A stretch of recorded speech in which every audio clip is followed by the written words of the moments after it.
Ok, vou comentar agora mais uma questão da CESP sobre direito constitucional. Ok, veja bem. Aos juízes, ainda que em disponibilidade, é vedado o exercício de qualquer outro cargo ou qualquer outra função pública. Bom, está muito errado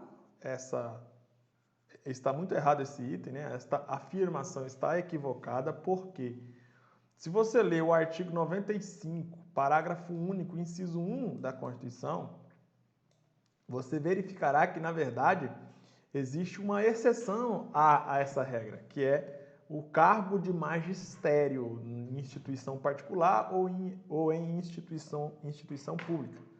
Tá? O juiz ele pode sim exercer as funções como professor, ok? Isso está expressamente previsto na Constituição Federal. O promotor também poderá exercer as funções de professor. Não poderá exercer nenhuma outra função, exceto a função de promotor. Tá? Veja bem. Artigo 95. Os juízes gozam das seguintes garantias.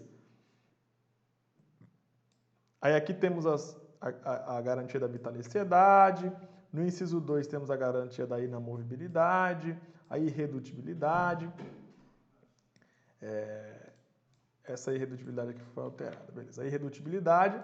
E aí no parágrafo único vem, ó, aos juízes é vedado exercer, ainda que em disponibilidade, outro cargo ou outra função, salvo uma de magistério. Então o professor, o juiz, ele pode sim exercer uma única atividade como professor, né?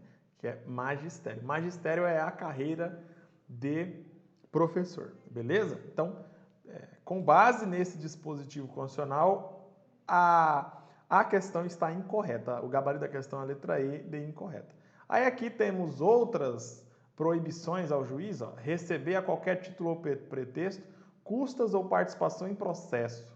Então, quando o juiz vai julgar um processo, ele não pode receber nenhum valor das partes para, né, a parte não pode, por exemplo, juiz, julgue de acordo com o que eu quero, que eu te pago 100 mil. Não, o juiz não pode receber. Isso está proibido expressamente pela Constituição Federal. E também o inciso 3, dedicar-se à atividade político-partidária. Ou seja, atividade política e atividade partidária. O juiz ele não pode ser vereador, o juiz não pode ser prefeito, o juiz não pode concorrer às eleições. Tá? Está expressamente proibida essa prática pelo juiz. Okay?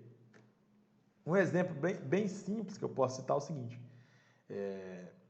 O ministro de Estado é um cargo político, então é uma atividade política, porque os atos do ministro de Estado, o ministro da Casa Civil, o ministro da Previdência Social, o ministro da Justiça, etc., os atos dele interferem diretamente na política do país. Então, por isso que é um agente político, é um cargo político. Enfim, o Sérgio Moro, o juiz Sérgio Moro, que é bastante conhecido no Brasil, ele era juiz federal em Curitiba. Ele prestava serviços como juiz para o Tribunal Regional Federal, tá? Justiça Federal, beleza. Aí convidaram ele, o presidente Bolsonaro, convidou o Sérgio Moro para exercer o cargo de ministro da Justiça.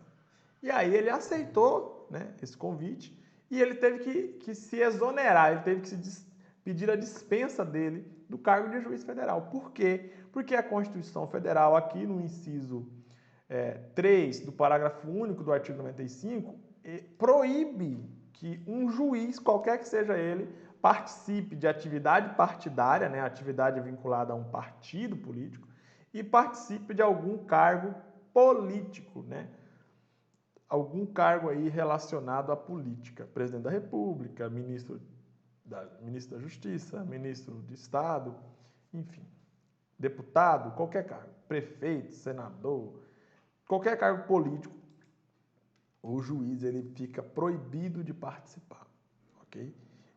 O juiz fica proibido também de participar de qualquer outro cargo, exceto no que se refere ao cargo de professor, tá?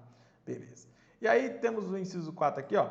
receber a qualquer título ou pretexto auxílios ou contribuições de pessoas físicas, entidades públicas ou privadas, ressalvadas as exceções previstas em lei. Então, o juiz não pode ficar recebendo contribuições e auxílios das pessoas, porque isso aí é uma suspeita de corrupção, né? Corrupção passiva do juiz.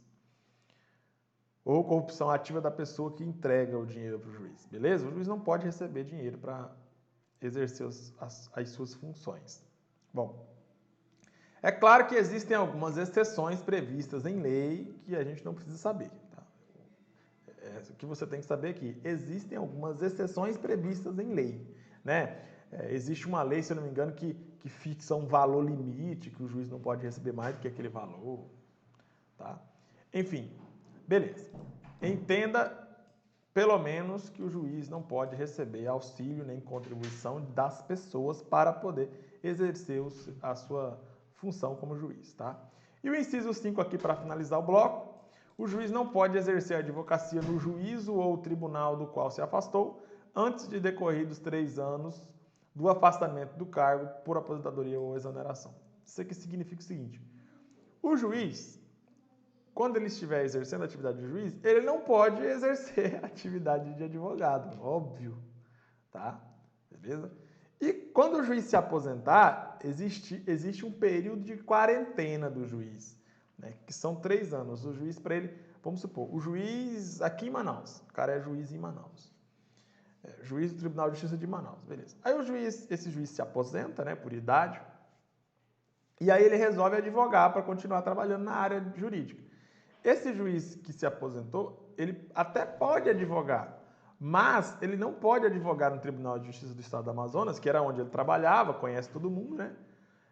Ele não pode trabalhar por 3 anos seguidos após a sua aposentadoria. Aí, depois de 3 anos, aí ele vai poder trabalhar normalmente como advogado. Ok? Esse período aí é um período de quarentena. É como se em 3 anos esse juiz perdesse a maioria dos contatos que ele tivesse aí dentro do tribunal. É mais ou menos isso. É mais ou menos para isso que serve. Beleza? Então, o juiz não pode exercer a advocacia quando ele estiver trabalhando como juiz e se acaso ele se aposentar, ele tem que esperar 3 anos para ele exercer a advocacia no tribunal no qual ele estiver vinculado. Agora, por exemplo, vamos imaginar que o juiz aqui em Manaus, trabalha para o Tribunal de Justiça em Manaus, se aposentou. Aí, ele vai morar lá no Rio Grande do Sul. Ele vai poder advogar lá no Rio Grande do Sul sem esperar esses 3 anos? Óbvio que pode, porque ele era vinculado ao Tribunal de Justiça de Manaus, aqui do Amazonas, que funcionava aqui em Manaus. E não lá no Rio Grande do Sul. Lá no Rio Grande do Sul é outro tribunal, ele não tem nenhuma influência nesse outro tribunal do Rio Grande do Sul. Por isso ele pode sem um período de quarentena. Beleza? Deu para entender? Ok. Agora, se ele ainda não se aposentou, aí ele não pode advogar em lugar nenhum do Brasil. Ok? Beleza, então. Espero ter contribuído para o seu aprendizado. E daqui a pouco a gente volta, então, com mais comentários. Agora, só para finalizar, o gabarito da letra E de errado, né? Essas características aqui, ó, essas garantias do juiz aqui, ó, vitaliciedade, inamovibilidade, irredutibilidade, eu só mencionei elas, eu não vou entrar em detalhes, porque não é objeto da questão. A questão não está cobrando esses incisos 1, 2 e 3 do caput do artigo 95, tá? A questão está cobrando apenas o inciso 1 do parágrafo único do artigo 95. Simples assim. Então, não vou comentar esses incisos aqui do caput, porque vou deixar para comentar em um outro momento, quando eu estiver falando de uma outra questão que abordou esses incisos. Ok? Belezinha? Então, fico por aqui e daqui a pouco a gente volta.